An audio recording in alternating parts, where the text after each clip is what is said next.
Because we're also following breaking developments out of India, where a Boeing 787 Dreamliner crashed in a residential neighborhood. And the video coming into our monitors, sometimes moments by moments, is jaw-dropping. You see that plane there, and then seconds later, tragedy happens. Just stay with me here on this shot. Right there, the plane disappears from the camera's view, and then those orange flames. We're talking about potential lives lost in the hundreds there.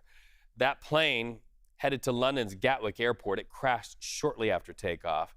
We've now gotten more confirmation that one person from that flight is alive. So that's some good news amidst a lot of tragedy there in India.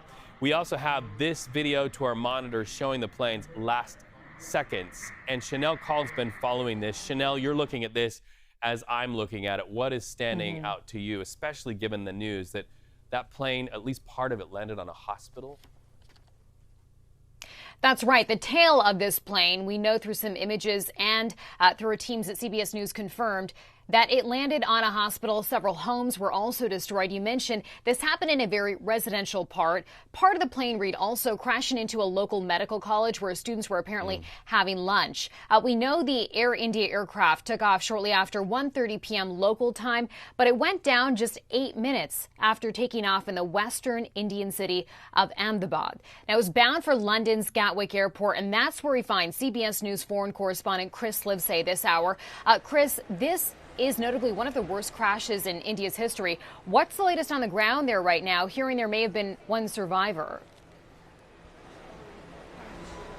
That's right, Shanelle. It's hard to believe that anybody could walk away from the crash, but that's what we are seeing. His name is Ramesh Vishwash Kumar, according to the Associated Press, who spoke to the doctor who examined him. He told the AP that he was disoriented with multiple injuries all over his body, but he seems to be out of danger. Also reporting that he's a dual citizen of India and the United Kingdom. Just an extraordinary tale of survival. Hopefully there will be more, but so far the local hospital in India is reporting more than 180 bodies from that crash alone. Still many dozens more unaccounted for, Shanelle.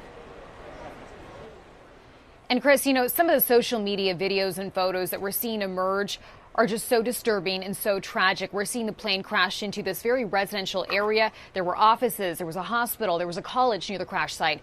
Do we have a better sense of just how many casualties there were on the ground? So far, we're told by local reports that there are 5 confirmed deaths that were there on the site of the crash, as you mentioned, and crashing into medical facilities. Those casualties appear to have been from a dormitory that was used by a medical college, and we're also told that there are dozens more who were injured in that impact, Shanelle. And Chris, I know it's early stages in the investigation, but I just want to lean into your experience here. Can you talk about the plane, this Boeing 787, the history of the aircraft, and whether that says anything about what may have gone wrong here? So it was introduced in 2011, so 14 years of virtual flawless flights. This is the first fatal crash in that time period. There are more than 1,000 planes like this currently in circulation. Experts are marveling over the fact that something like this could have even happened this day and age with the technology that's on board these planes. They virtually fly themselves. And the former chairman of the NTSB told CBS News that when looking at this video, it appears as though the landing gear was down and the flaps were up at a time when it should have been the opposite, when the landing gear should have already been retracted and the flaps should have been down. And he said he can't help but wonder if somebody in the cockpit got confused, and that's why we see that plane perhaps. I mean, it looks like it's coming in for a landing when it should have been taking off, and that could be what brought this plane down.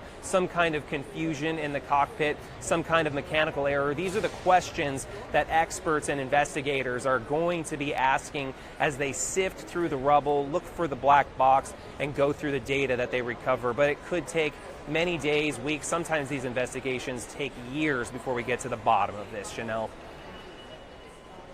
And Chris, I know that crews on the ground are still at this hour trying to find the black box, and there are so many unanswered questions at this time.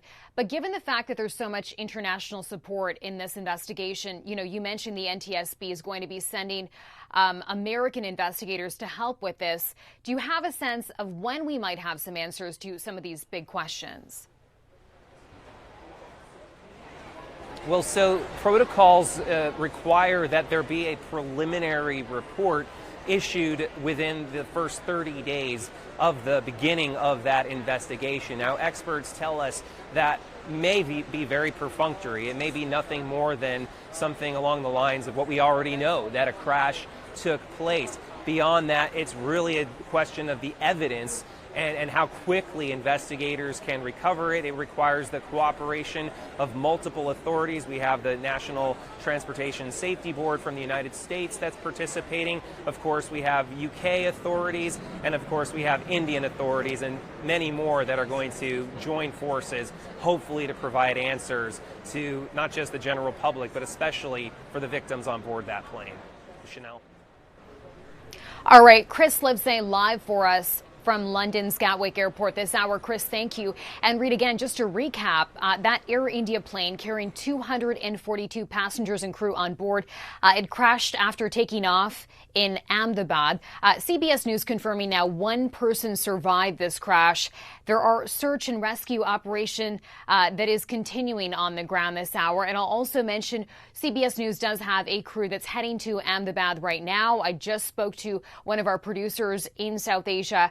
He was just telling me about how much shock and grief there is at this moment in India, understandably. We're going to bring you more on this developing story live from the ground in the days and hours ahead.